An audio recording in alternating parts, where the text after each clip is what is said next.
Horizon Zero Dawn, the Frozen Wilds introduces some new machines. Don't worry, you can take them down. The Frozen Wilds is a lot of fun to tackle on your own, and we'd encourage you to at least have a go at battling the new machines, maybe after re-familiarizing yourself with Horizon Zero Dawn's controls.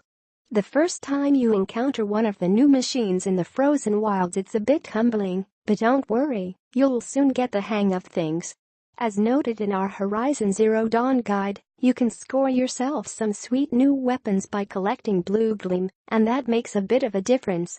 Also, if you're coming in from an endgame save, you should have tracked down all the power cells and gotten the Shield Weaver outfit, which will really save your bacon with these aggressive robo-dinos.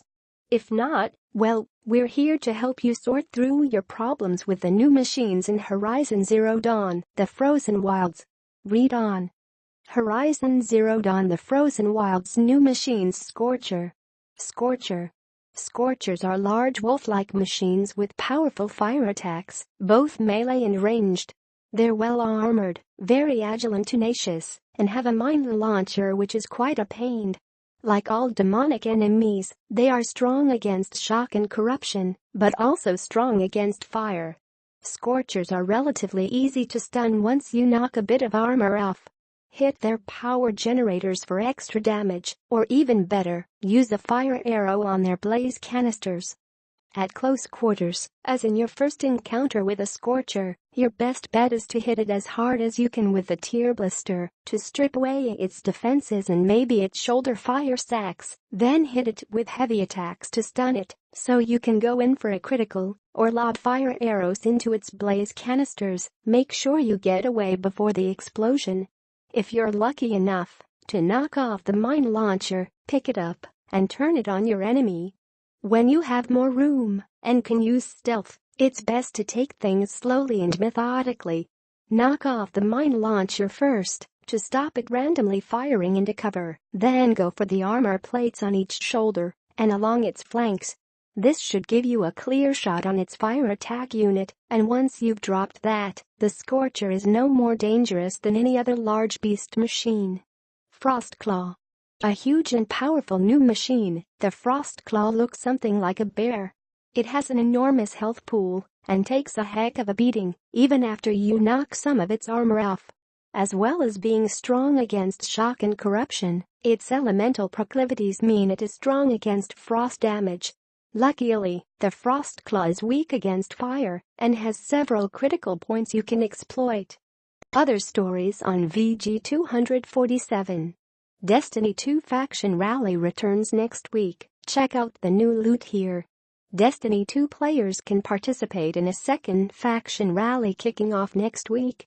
Next week, Destiny 2 will host the Destiny 2 World Quests and Weapon Quests. Get your hands on some very sweet loot. Destiny 2 World Quests are a guaranteed source of, whoops, better put that info under the brake. Spoilers for Quest Rue. The Frostclaw has 2 freeze sacks you can destroy or knock off, one on each side. They're easiest to hit from the side after you've removed a bit of armor.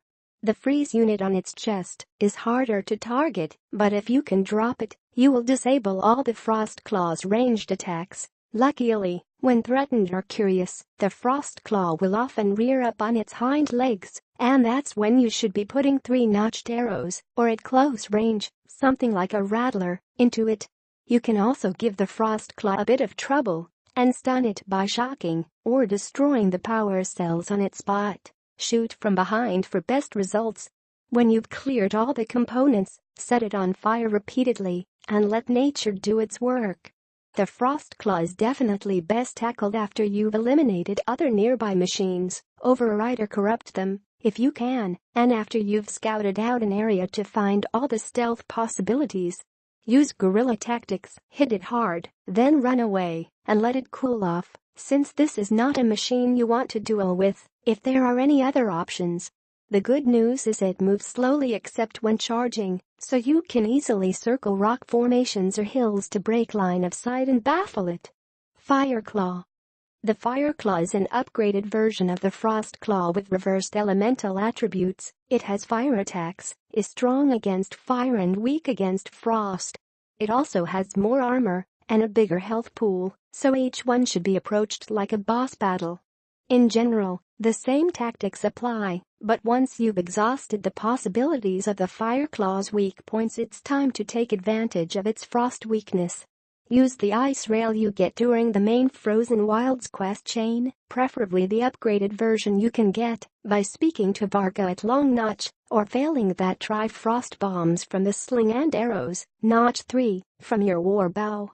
When you do freeze the Fireclaw, take advantage, hit it with your most powerful weapons, as quickly as you can.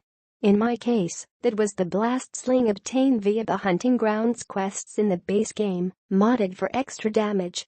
You will definitely still need to run away and disengage before repeating the process. These things have huge health bars. Control towers. Control towers are a real pain. While active, they will intermittently repair damaged hostile machines in their radius, knock over and damage machines friendly to Aloy, and blast away the Shield Weaver's force field. There are two ways to take down a control tower. The first way is to get close and override them. This will cause the control tower to emit one last pulse, which will stun all nearby hostile enemies briefly. This is nice, but it's sometimes very tricky to get in and go undetected long enough to complete the override, and the stun doesn't last long enough to take down the many enemies likely to be in the area.